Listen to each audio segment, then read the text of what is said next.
Bonjour à tous. Après avoir vu comment se construisaient les reliefs, c'est-à-dire la formation des chaînes de montagnes, nous allons voir leur disparition. Vous êtes prêts? C'est parti!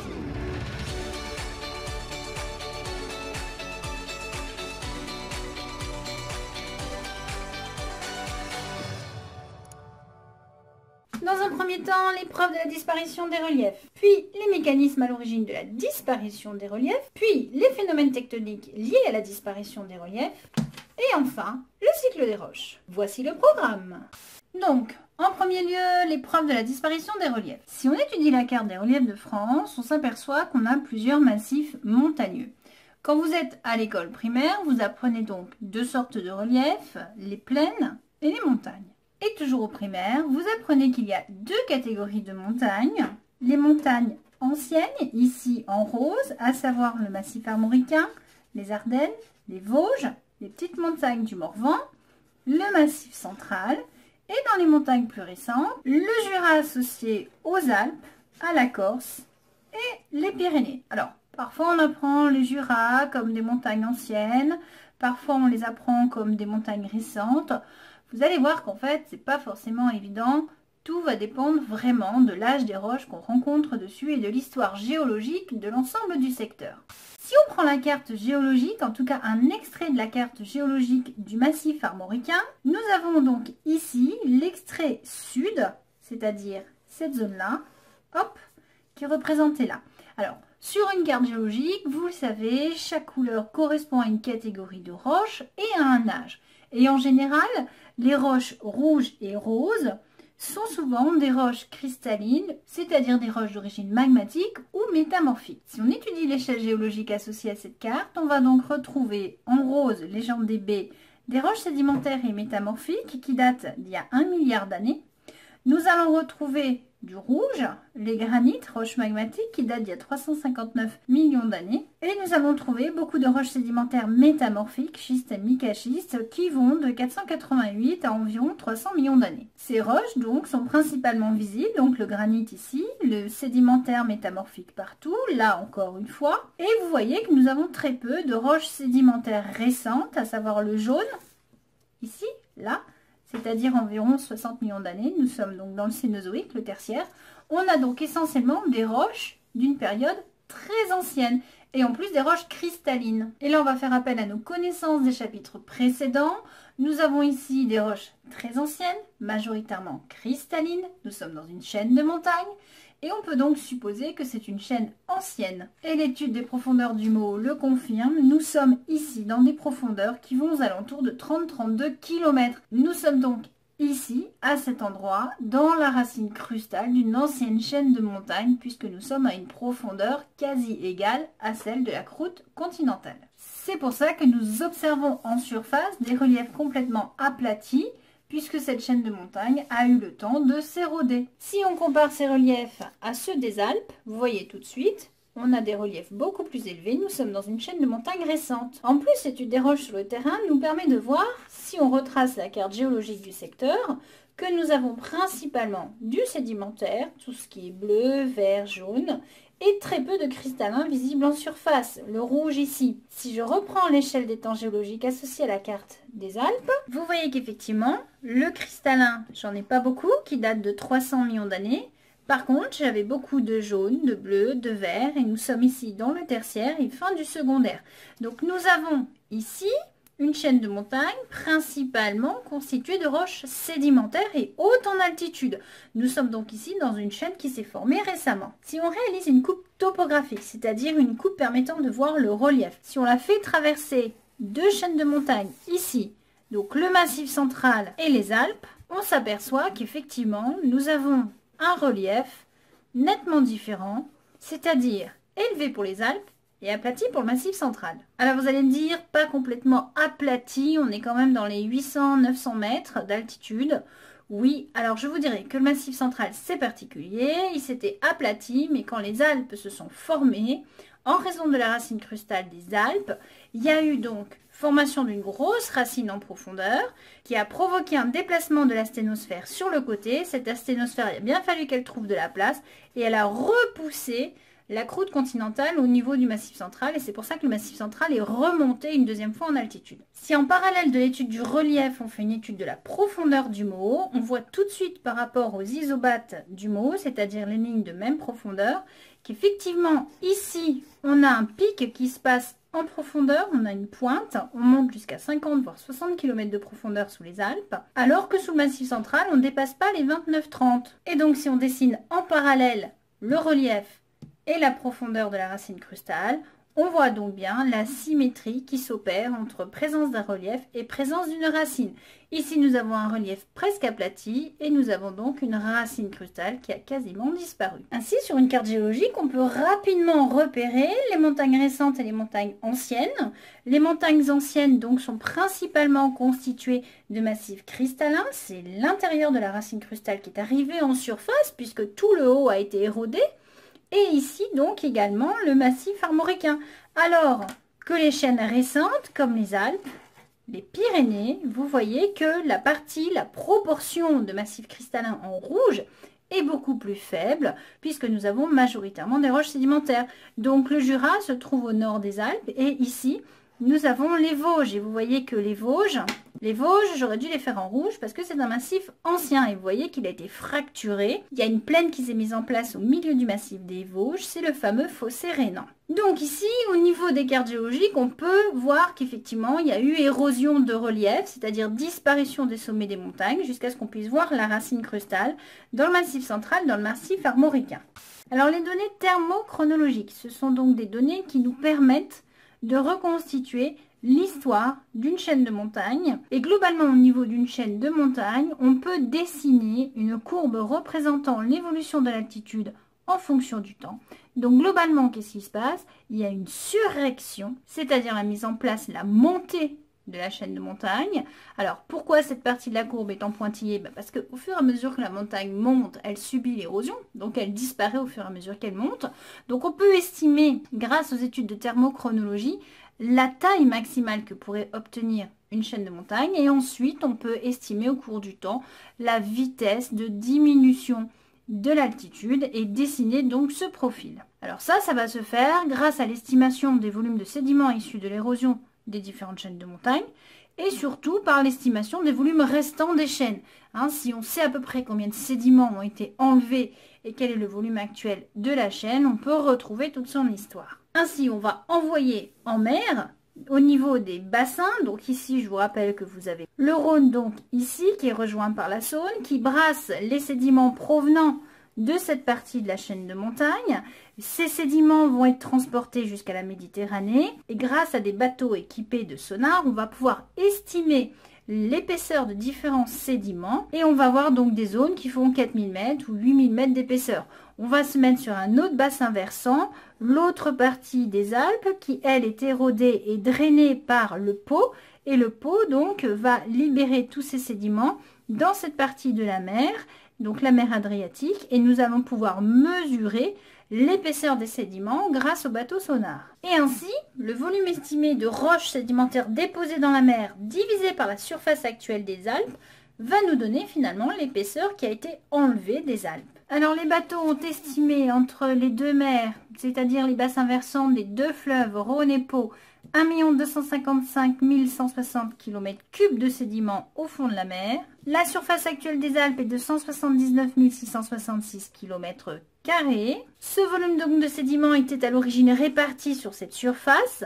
Et donc si on divise ce volume par la surface, nous allons donc km3 divisé par km², obtenir des kilomètres, c'est-à-dire l'épaisseur des sédiments qui étaient sur les Alpes, à savoir 6,98 km. C'est-à-dire que les Alpes ont perdu 6,98 km d'épaisseur sur toute leur surface. Alors vous allez me dire, ça me sert à quoi? Eh bien, à connaître la vitesse d'érosion. Ça nous donne donc une vitesse de 0,14 mm d'érosion par an, c'est-à-dire tous les ans, la surface globale des Alpes perd 0,14 mm. C'est une moyenne, on est d'accord. Voyons maintenant les mécanismes à l'origine de la disparition des reliefs. Qu'est-ce qui a fait que les Alpes perdent depuis 50 millions d'années 0,14 mm d'épaisseur par an? Un peu de définition, ça fait pas de mal. L'érosion, c'est l'ensemble des processus de mobilisation et de transport des éléments chimiques ou minéraux d'une roche. Alors si on décortique tout ça, mobilisation. Mobilisation, ça veut dire sortir de la roche. Finalement, c'est ce qu'on appelle l'altération. Et l'altération, c'est quoi? C'est l'ensemble des processus physico-chimiques qui conduisent à la perte de liaison des éléments chimiques et à la déstabilisation des minéraux, permettant leur mobilisation pour le transport. Bref, c'est l'ensemble des processus qui permettent de faire cac, cac, cac, cac, casser. Voilà, facilement. Ensuite, transporter. Blou, blou, blou. Et donc le transport, c'est le déplacement des éléments solides avec ou sans fluide. Voyons un premier exemple d'altération. On va commencer par l'altération physique. Dans le désert de Hogar, nous avons des amplitudes thermiques très importantes entre la journée et la nuit. On peut avoir des variations de 2 degrés par minute, ce qui vont provoquer des micro-fissures dans la roche. Voilà des micro-fissures. Et on voit très bien donc cette roche qui est fracturée en raison des variations de température. Et ça s'appelle la thermoclastie. Autre exemple ici, nous avons un rocher qui est complètement fracturé. Donc vous avez une pièce ici pour vous donner un repère d'échelle. Nous sommes dans les Alpes et c'est ce qu'on appelle la cryoclastie ou gélifraction. Et vous l'aurez compris que ces fracturations sont dues aux variations de température qui vont provoquer le gel de l'eau qui s'insère dans les petites fissures de la roche. Et l'eau, vous savez que quand elle gèle, elle a une augmentation de volume de 9 à 10%. C'est ce qui va donc augmenter la taille de la fissure. Et à chaque fois, donc, le gel va redonner de l'eau liquide. La fissure étant plus large, elle va se remplir de plus d'eau. Et donc, forcément, quand ça va regeler, ça va augmenter de 9 à 10%. Une quantité d'eau donc plus importante qu'au départ. Et au fur et à mesure, on va écarter la fissure jusqu'à tout fracturer. Ce phénomène est à l'origine des gros éboulis en été. Nous avons donc en été des fissures qui se remplissent d'eau et à l'approche de l'hiver, l'eau va geler, va écarter la fissure. Donc tant que le gel est à l'intérieur, ça va un peu tenir et au moment du dégel, l'eau va s'écouler et le morceau de roche ici, hop, va s'effondrer. Donc lui, vous voyez bien qu'il est retenu que pour un tout petit bout ici. Et sous son poids, il va s'effondrer. C'est l'origine des éboulis de printemps dans les chaînes de montagne. Nous avons ici un autre exemple, le temple de Wat Siem Reap à Angko au Cambodge, où vous voyez ici très bien les racines des banians géants. Ces racines donc vont libérer des substances acides qui vont attaquer la roche. Ensuite, elles vont s'insérer dans les fissures qu'elles ont provoquées grâce à leurs substances acides. Et en poussant, elles vont écarter. Donc je pense qu'en Europe, vous avez plus facilement vu ce genre de photographie avec des pans rocheux et des racines qui s'insèrent dans les fissures et qui, au fur et à mesure de leur croissance, élargissent les fissures. Passons maintenant à l'altération chimique avec ici un exemple d'alloclastie. Donc ça vient du grec allos qui veut dire sel et clastos qui veut dire briser. Donc vous avez une fragmentation de la roche par formation des cristaux de sel. Donc ici dans les fissures, c'est blanc, il y a des cristaux de sel qui se sont formés à partir des ions contenus dans l'eau de mer. Donc les évaporations dues au soleil vont favoriser la formation des cristaux dans les fractures et à ce moment-là, les roches de bord de mer vont subir une surpression des minéraux et une désolidarisation des minéraux de la roche et on va avoir ces fractures apparaître. Très connu en Europe, ces paysages de chaos granitique. Alors pourquoi on appelle ça un chaos? Parce que les roches sont un peu disposées n'importe comment et regardez celle-ci. On dirait qu'elle est en équilibre sur une autre et on se demande comment elle est arrivée là. Mais tout simplement, nous avons eu une hydrolyse des minéraux les plus fragiles du granit et cette hydrolyse a favorisé le déplacement des minéraux désolidarisés qui sont partis. Et forcément, les parties de la roche la plus dure qui a pu résister à l'impact de la pluie, elle reste solide, mais vous voyez qu'ici, tout est parti à cause de la pluie. Donc on a eu du ruissellement qui a entraîné les débris et qui font que on se retrouve avec une grosse boule de granit qui semble flotter, être en équilibre sur une ancienne. Donc globalement, voilà comment ça se passe. Vous prenez un granit sain constitué de quartz, de feldspath et de mica. Le minéral le plus fragile ici, c'est le mica. Il va subir l'attaque par l'eau. Il va se transformer en argile. Ces particules d'argile, elles vont être transportées facilement par l'eau de pluie. Et à ce moment-là, on va se retrouver avec une roche fracturée qui va être transportée, séparée en petits morceaux. Et ça va donner une sorte de sable qu'on appelle une arène granitique. Donc voici un autre exemple de chaos granitique où vous voyez bien qu'on a un empilement de cailloux. On se demande mais qui c'est qui les a mis là? Ben, en fait, personne les a mis là. Ils étaient là au départ, sauf qu'au départ, c'était un seul et même bloc et qu'il a été érodé à certains endroits et que les particules ont été entraînées, transportées. Après l'hydrolyse du granit, voici des réactions chimiques entre minéraux. Nous sommes ici sur un paysage de bord de mer. Nous avons donc l'eau de la mer qui réagit avec des ions présents dans les minéraux de la roche. Il y a des échanges, ça déstabilise le réseau cristallin et ça augmente la perméabilité de la roche. Et on va avoir ce qu'on appelle ici une alvéolisation. Et vous voyez qu'en fait, chaque rond correspond à des gouttes de projection d'eau de mer. Donc sur le littoral rocheux constitué de roches volcaniques, on va souvent observer ces phénomènes de trous dans la roche qui sont dus en fait au dépôt des gouttes d'eau de la mer et des réactions chimiques. Ces formations en nid d'abeilles vont parfois se faire vers le haut, c'est ce qu'on appelle ici un taphonis. Ces taphonies, eux, sont dus aux embruns puisqu'il y a le vent. Hop, alors vous allez me dire, la mer, elle est derrière. Oui, bon, et qui vous dit qu'on n'est pas sur une petite île et qu'il y a de la mer de l'autre côté. Bref, c'est le vent qui amène les embruns. Les embruns viennent percuter cette paroi verticale de roche et on va se retrouver avec le même processus, sauf que cette fois, on va creuser verticalement et donc on va avoir toujours ce processus d'alvéolisation. Ce phénomène de réaction chimique entre l'eau et les minéraux des roches peut se dérouler sur d'autres roches que les roches volcaniques. On peut très bien le voir sur des roches calcaires et c'est typiquement la formation des paysages karstiques. Alors qu'est-ce que c'est qu'un paysage karstique par rapport à un terrain non karstique ici en légende numéro 1? Un paysage karstique, c'est un paysage qui va présenter des effondrements, des creusements, comme ici un canyon, une reculée. Nous pouvons voir des vallées parfois sèches et en fait l'eau va réagir avec la roche. Pourquoi? Parce que l'eau de pluie est riche en CO2 dissous. Elle va former au contact du calcaire de l'acide carbonique, HCO3-. Et vous vous en doutez bien que cet acide carbonique va ruisseler, circuler dans le sol, le sous-sol et va creuser la craie, le calcaire. Et on va se retrouver donc avec des réseaux souterrains et donc un sol qui s'effondre jusqu'à avoir donc ce qu'on appelle des petits effondrements, des ouvalas, ou voire même des lapièzes. C'est donc un paysage qui va être très riche en grottes et en rivières souterraines. Pourquoi? Parce que le calcaire subit l'action de l'acide carbonique, c'est-à-dire du CO2 dissous de la pluie qui aura réagi avec le calcaire de la roche. On a vu les différents moyens d'altération. Voici maintenant des exemples de transport. Alors on a dit transport avec ou sans fluide. On va commencer donc sans fluide avec le simple glissement gravitaire, c'est-à-dire que vous aviez des fissures et puis sous le poids même de la roche, vous avez tout un bloc qui bascule et on va se retrouver forcément avec des fracturations et des morceaux. Donc typiquement ici, on voit très bien parce qu'il y a la végétation qui s'est détachée, du coup, hop, hop, hop, hop et vloup, glissade, toboggan. Dans les hautes chaînes de montagne, on va observer donc des éboulements de roches sans eau, sans rien, c'est simplement sous l'effet de la gravité de leur poids. On peut avoir des écoulements gravitaires avec fluide, et attention ici le fluide c'est de l'air, c'est typiquement ce qui se passe sur les dunes, sur les tas de sable, quand d'un coup vous voyez hop, un petit éboulis de sable qui coule, et il coule comment? Parce qu'il y a de l'air qui l'a aidé, qui l'a supporté, et ça a permis donc au sable de glisser. Alors l'air n'est pas capable de tout porter, ici nous avons un écoulement gravitaire avec fluide. D'accord? Donc en fait c'est une coulée de boue tout simplement. Et dans cette coulée de boue on va retrouver différents éléments provenant de l'érosion. Et bien sûr les plus gros et les plus lourds vont être transportés le plus loin possible. Et nous avons donc les blocs à l'avant au niveau du front. Et puis les graviers. Et sur l'arrière nous avons la matrice, tout ce qui est inférieur au millimètre, ça va être toutes les boues.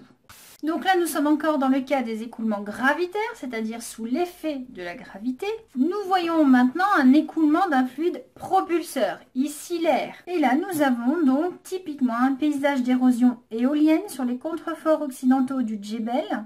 Et donc, nous avons un déplacement des dunes. Et ce que vous voyez, là, ces petits trous, ce sont des creusements dus au vent qui va donc enlever le sable.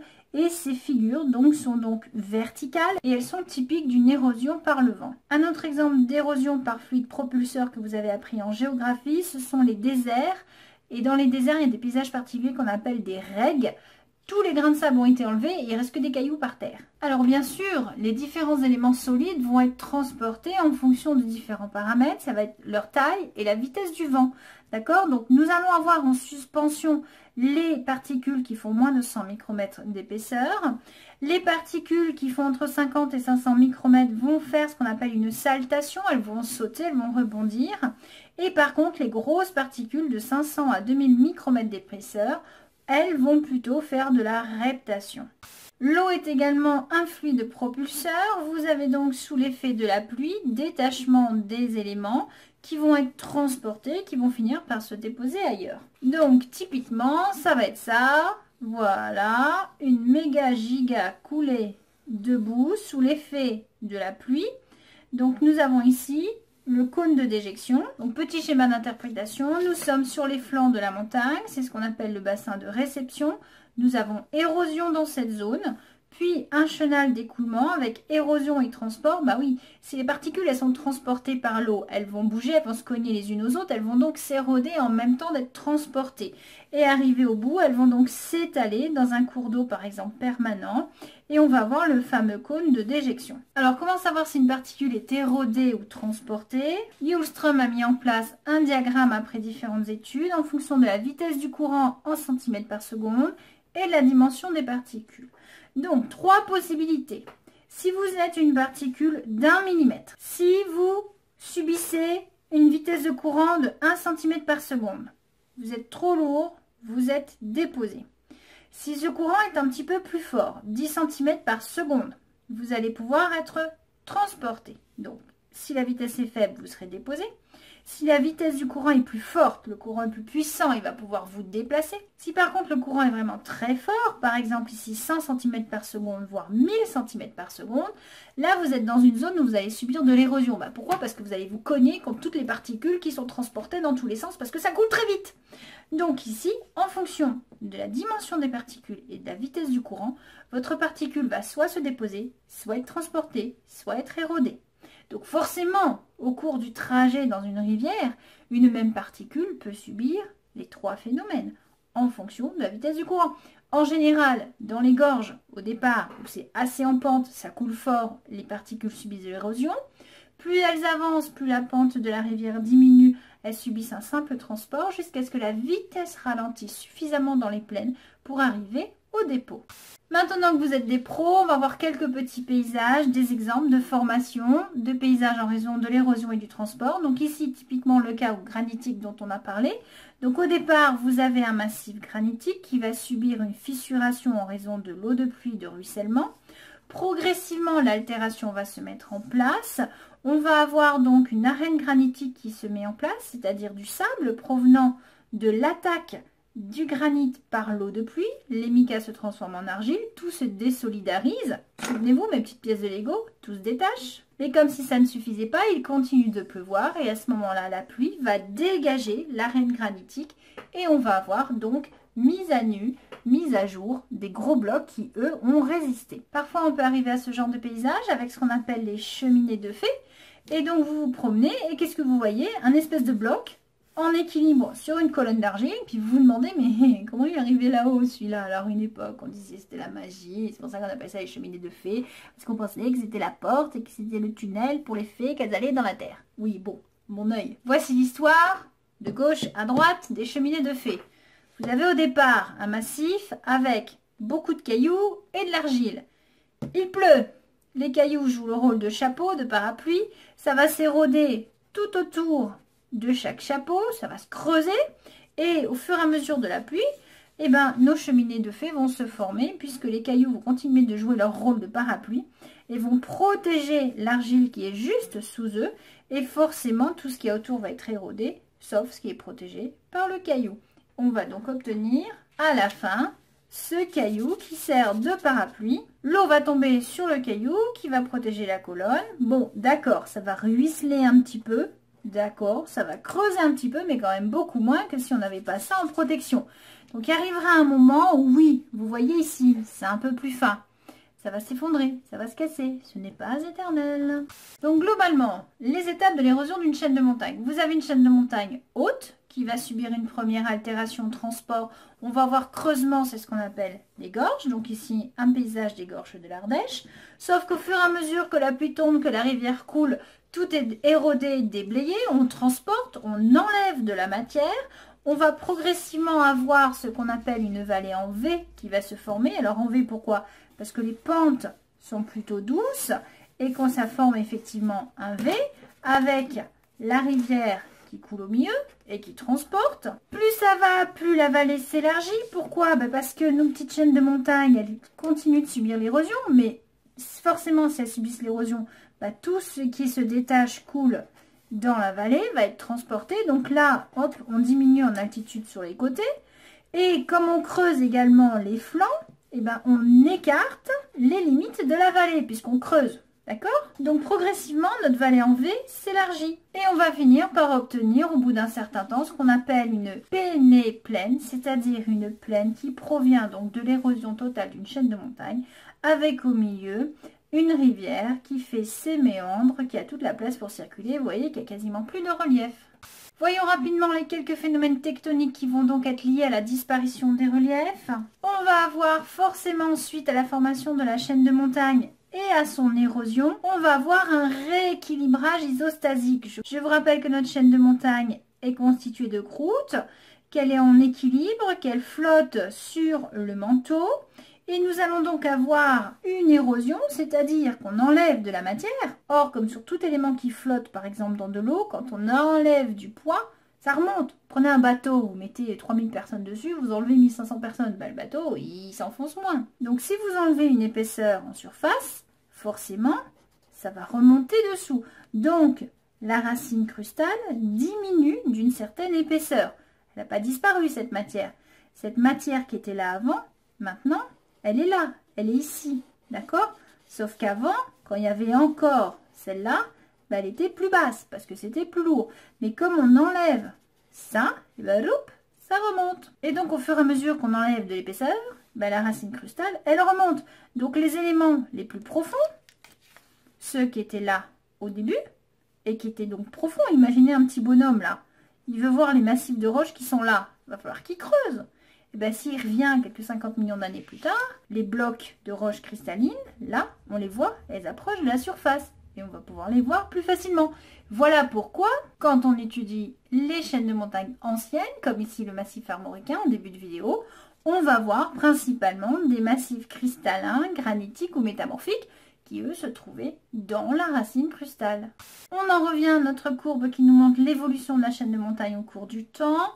Sur cette courbe, on peut voir qu'il y a deux paramètres antagonistes à considérer. Ça va être 1, l'érosion qui abaisse la chaîne, et 2, le rééquilibrage isostasique qui va la soulever.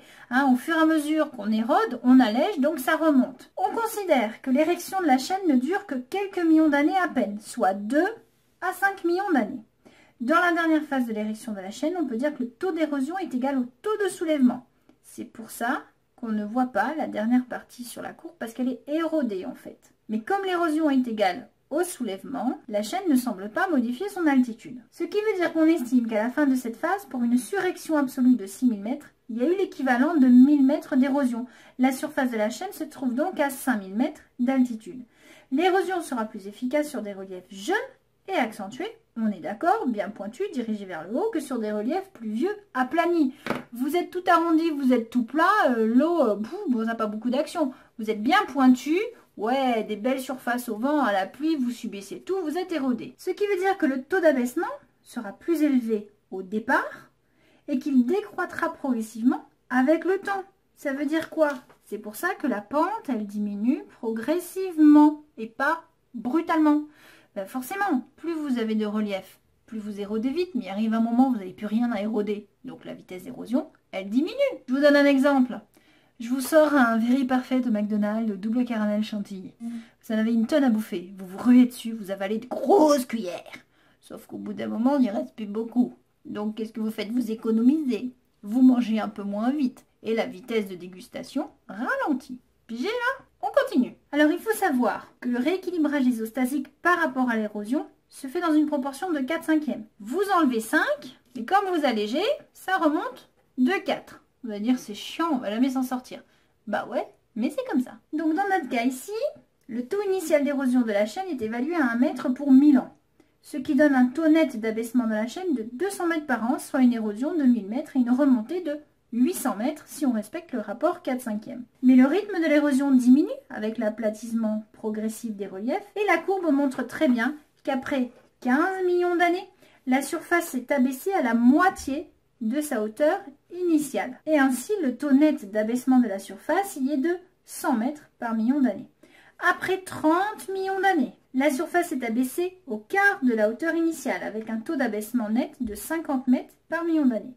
Et en 60 millions d'années, la chaîne de montagne est réduite à un nouveau segment de bouclier qui progressivement tend vers le profil de base, c'est-à-dire le niveau 0. Donc ce qu'on appelle bouclier, c'est une grosse chaîne de montagne. Donc dans la nature, il n'est pas évident que la chaîne va se rendre à son stade de pénéplaine totale. Vous avez souvent ce qu'on appelle une réjuvénation du relief et une érosion. C'est ce que je vous expliquais au début de la vidéo avec l'histoire du Massif central qui a été surélevé suite à la mise en place des Alpes. On termine cette vidéo en dessinant le cycle des roches. Partons du manteau. Le manteau va subir une fusion partielle qui va donner un magma. Ce magma va refroidir, cristalliser. Il va donc donner par cristallisation des roches magmatiques. Ces roches magmatiques, c'est-à-dire soit des roches volcaniques ou plutoniques, vont subir érosion, transport, dépôt pour former des sédiments.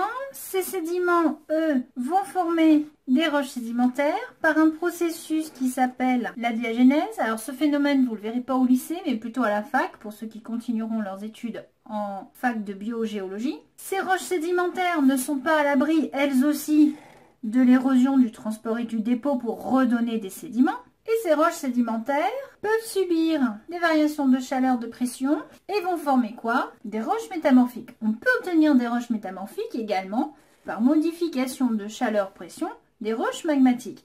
Bien sûr, ces roches métamorphiques peuvent elles aussi subir érosion, transport, dépôt pour donner des sédiments qui à leur tour vont resolidifier par la diagénèse pour donner des roches sédimentaires. Pour finir le cycle, il nous faut revenir au point de départ, c'est-à-dire que les roches métamorphiques peuvent subir une fusion pour redonner du magma. Alors vous allez me dire pourquoi les sédiments, les roches sédimentaires subissent pas une fusion pour donner du magma. Bah si, elles subissent, mais pour fondre, il faut chauffer. Donc avant d'entrer en fusion, elles vont subir d'abord une modification de leur structure par la chaleur, la pression qui augmente. Elles vont d'abord donner de la roche métamorphique et si ça continue de chauffer et d'augmenter la pression, à ce moment-là, c'est fusion, magma. Et on retourne dans le circuit. Donc voici en conclusion de cette vidéo sur la disparition des reliefs, le cycle des roches que vous pouvez replacer facilement dans une dissertation.